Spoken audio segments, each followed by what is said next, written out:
About what's going on in the world of AI and what that means for you, specifically why it might drive more business our way and not less, like a lot of us are afraid of. So, we come here every Tuesday. We talk about the now, the new, and the next in careers. If you're on YouTube or you want to go back later and watch our videos, YouTube is usually the best place to find them easily. So, go ahead and subscribe to our channel. And if you're joining me on whatever platform is best for you, send me a chat. Let me know that you're here. I'd love to hear from you and say hello in the chat. We have 212 people registered for next Tuesday. Next Tuesday, you're going to need the Zoom link. We're going to get together on Zoom instead of being here live. We're going to go in a little bit more depth, spend a little more time going through how AI is changing the career services. So if you haven't RSVP'd for that yet, go to our Career Thought Leaders LinkedIn page.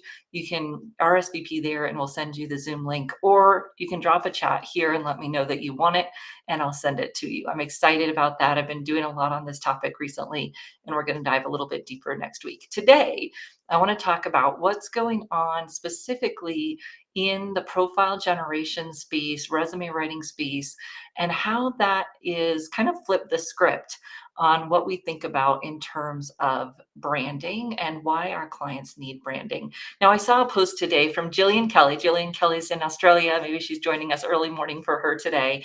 And she was talking about how these tools can do things so fast. They do things so fast. My husband was playing around with it last night. He was dinking around with a new business idea that he has. He asked it to write him a business plan. Like, you've got a business plan. You've got names for your business. So there is this speed to which you can generate things that is amazing with this tool. However, it doesn't do anything without strategy, right? You've got to ask it the questions. You've got to have the business idea that makes sense. And then it actually did write the business case for him, right? But it's not going to necessarily come up with those ideas for you, or it could, but then you've got to figure out how to put them into place, right? And it also is going to create a lot of the same things, a lot of the same answers, a lot of the same material over and over again. And this is why branding is going to become so much more important for us and for our clients. Now, you might remember, maybe not, but if you're old enough to remember some of these ideas and the changes that have happened, let me know. Otherwise, let's brainstorm some new ones that might fit the newer age. But I was thinking about this, and one of our attendees at the CTL symposium came up with this idea that you remember when TurboTax came out, and TurboTax was going to kill the business for CPAs. It was going to kill the business for Liberty Tax and H&R Block and all of those businesses. And that was years ago, maybe a decade. And yet we're still here. So I looked it up because I just was curious, what percentage of people are using TurboTax? And it said that 46% of Americans are using a tax software like TurboTax. However, remember, it's not free. So 58% of people paid $50 or more to file their federal taxes in 2020. So when you think about that, this has been around for a while, and yet people are still paying for this service. Why? Because taxes are complex. We don't want to get in trouble. There's also some political lobbying that goes on to keep those services around. But when we think about that and how it relates to us, it's just an idea of how things don't go away just because something easier comes along, because it doesn't necessarily make it easier for everyone. And people are more complex than taxes, right? So the other example that I was thinking about, it was early on in my time in the career space. The first time Indeed, the job board, was a vendor at one of the career services events that I went to. And Indeed was going to replace job search, right? Now you would just go into this place and you'd apply for a job and you'd do it all online. You wouldn't have to network. You wouldn't have to do any of that. That was, I don't know, at least a decade ago, if not a little bit more. And yet here we are teaching our clients that networking is the best way to get a job, seeing data that somewhere between 40 and 60%, depending on the data you find, are hired because they're a referral. So job boards came in, and yes, they changed the game and they added a great tool for job seekers, but they in no way replaced the need for the remainder of job search efforts.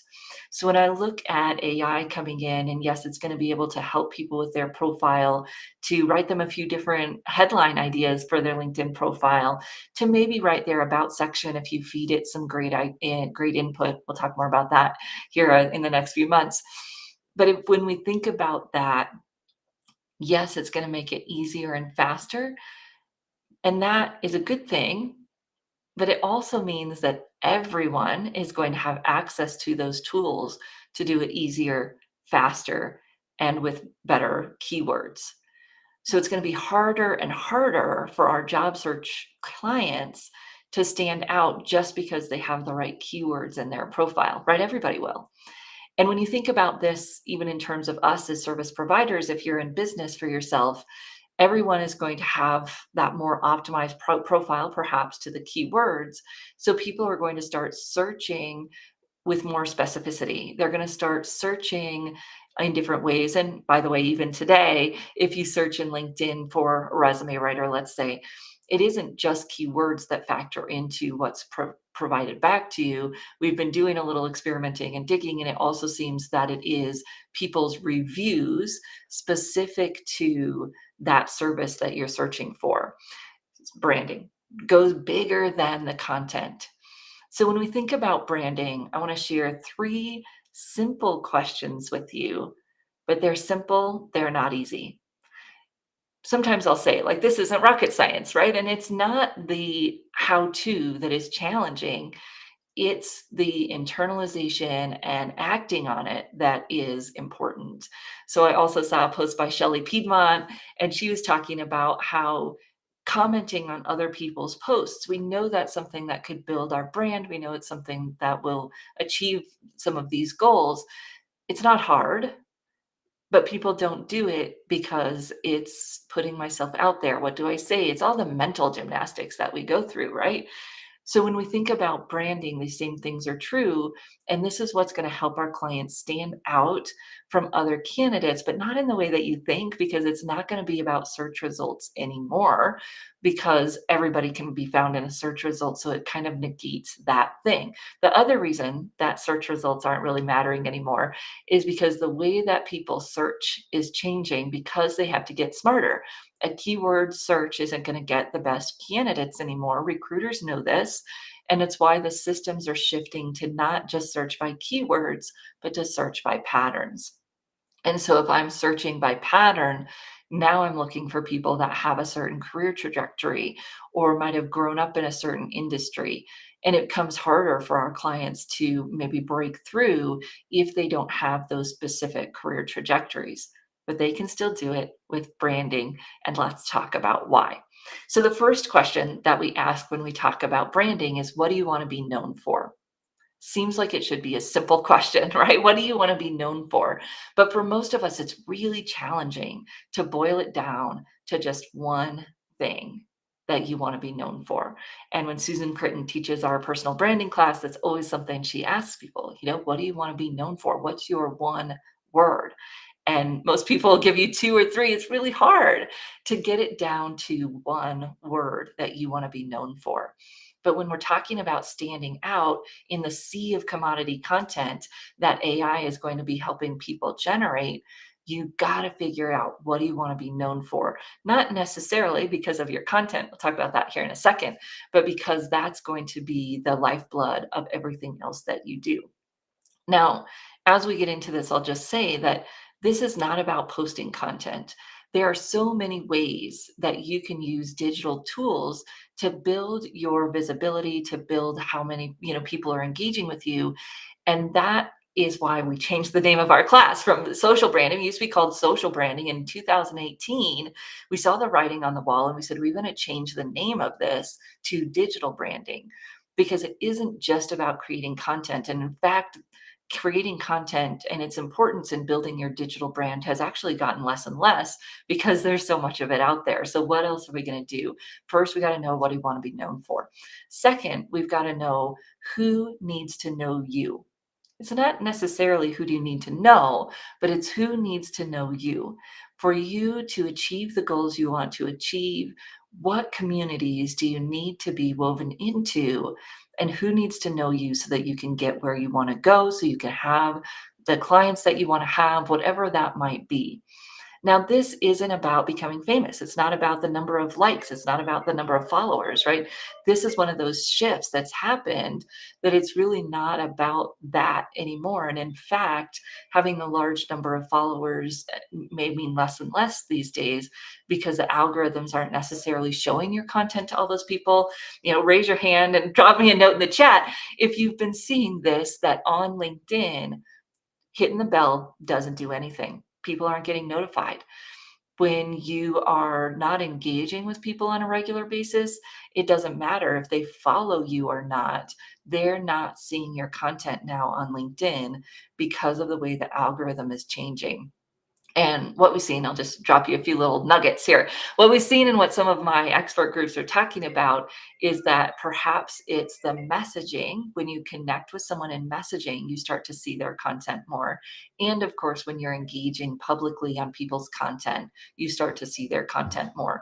But less and less, the bell means nothing. People aren't necessarily getting notified of that. In fact, I might take it out of the call to action at the bottom of my LinkedIn posts because it really isn't doing much for people these days to have that as part of their process. And so it's not about who do you know or necessarily who's connected to you, but who really knows you, who is engaging with you. And that brings me to the third question. I wrote this one down because I thought this was important. Who will you build and maintain relationships with and where? Because when you think about that, we went from, what it was like content is king. And then I was looking at our slides a few years ago, we had engagement is king. I don't know why I choose king instead of queen, because right. Anyways. So then we move into, and this has been this like the marketing tenets for the last couple of years, that community is king. And so when you think about that on digital, it's that community. This doesn't require you to create content, right? You could participate in and engage with a community of like-minded people. But first you have to know, what do you want to be known for? What topics are you going to engage with them on? Who needs to know you? So who are you looking for? What types of communities are you looking for to plug yourself into? And then how are you going to build those relationships and where are you going to find those people? And when you put that all together and you do it consistently, that's when you start to stand out, really stand out of the sea of content. When we think about what really matters and who do you pay attention to? So you think about that. Who do you pay attention to online? And is it necessarily because of their content? Or is it because you have a relationship with them? You trust them. You understand that what they're bringing to you comes from something that is going to add value to you. And you do build relationships and trust with new people, of course, and we're all doing that all the time. But those are the people that you're paying attention to. And that's how we're building our engagement. That's how we're building our brand. And I've been on a mission since, I don't know, I guess I named my radio show in 2014, The Career Confidant. And it was all about people understanding that they needed to take proactive steps in their career. And it's part of why I'm so passionate about this idea of digital branding or in-person branding, of course, is that we have that opportunity to do proactive steps towards building our know, like, and trust factor, because that's really where we're headed. And I consider, the relationships and trust to be the new currency of visibility, the new currency of influence. And Petra Zink and I saw that was her presentation. Like, oh, we've been using the same language, but it comes from this place of understanding the power of personal branding, of digital branding, and of putting those pieces together. So if you're out there and you're talking to clients about their LinkedIn profile, start changing your narrative, because it isn't just about the profile and sitting around and waiting to get found. That's not going to work. And it's really not going to work once everybody else has an optimized profile. So start changing your language, start changing your programs now to help people understand how to build community, how to build that know, like, and trust factor. And they're going to figure it out the hard way. And then they're going to come to you and say, I've been working on my profile. Maybe even I have all these increased views, but it's not doing anything for me. Why? Because they're not engaged.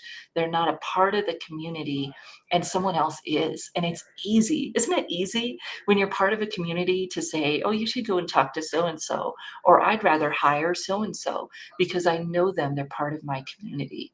And that's what we want our clients to do. We want them to get plugged in, to understand how they can use these digital tools like this one to make that community a part of their everyday life, their long term everyday life. And that's going to help them not only get their short term career goals achieved, but to tap into the long term success of their career. So hi Deb, good to see you. Thanks for joining. And I love this. I love this topic. I love where we're headed with this. I can't wait to see some of you next week to talk about what's going on and how we can take some of the lessons that we've learned in AI through career services. So AI is not new. This is something else that maybe just help us feel a little better about life. So this is not new. Copywriters have been using AI tools like Jasper and Writer, all kinds of tools that were available before to write copy, to improve their copy, to write ads. That's been around for a while. Now it's just easier and better. I think ChatGPT 4 is better than a lot of those systems were. And in career services, it's not new. It was around in the forms of other chatbots and apps. We're going to dive into those. We'll take a look at some of those and pick apart what we can take from it to be better in our work. And if you're thinking about, what prompts should I use or how could I use these systems, don't feel like you have to recreate the wheel. There are people out there talking about these things and writing about how to use it. And you can, what do they say? R&D, rip off and duplicate. It's out there. Start using it for the benefit of you and your clients and figuring out how to make it maybe a little bit better every time you use it in the tools that we have available to us today and that will continue to evolve. And we'll talk more about those next week. If you're interested in creating a plan and a system and maybe even a process that you can sell to your clients, that's what the digital branding class is all about. We're going to take you through how do you help someone figure out what they want to be known for, who they want to be known to, and how they use these digital tools, not just posting on social media, but beyond that, how they use these digital tools to really tap into and build and maintain the community that can support them throughout their career. And I got to say that I know some of you come on every week. My community, right? You're the community that supports me and supports each other in this work that we do.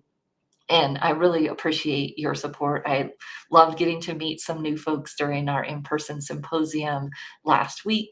And I just appreciate that you all come here to share and to participate in this community each week. And when we do that and we show that to our clients, and you do it in your own way, Mark, I see you, right? Mark's got his podcast, a digital tool that's not social media posting, right? That when you build that community, then you have the opportunity to continue the conversation, to grow, to be on top of the trends, to be ahead of the industries that are shifting, not just our industry, but for your clients as well.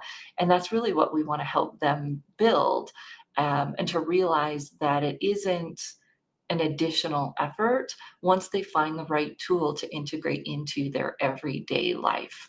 And it may surprise us, that tool may surprise us. I was telling a story at our conference about a person that I know that works with engine technicians, so large engines that move natural gas around the country or run turbines and backup generators, blue collar folks, maybe for the most part.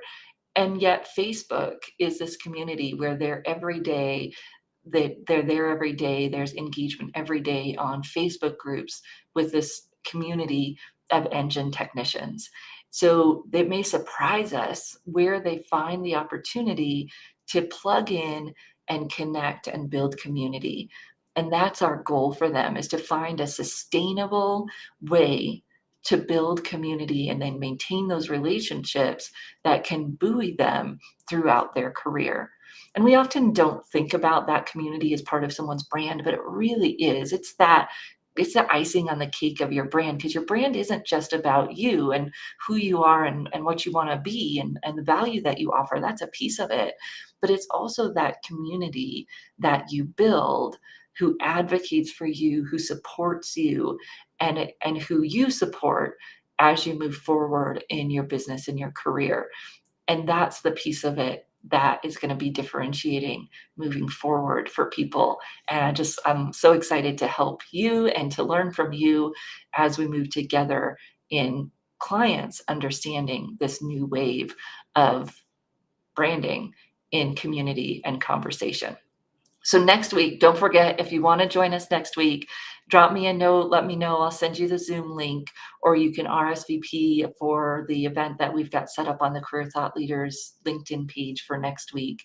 We're going to be on Zoom. We're going to have a little bit longer, dive a little bit deeper into the AI tools that we have available and how we can use them in the career space. And I'll look forward to seeing you next week. If you're not joining us on Zoom, we'll be back live on the following week and continue talking about new things that are coming in the now, the new, and the next in careers. We'll see you soon. Thank you, everyone.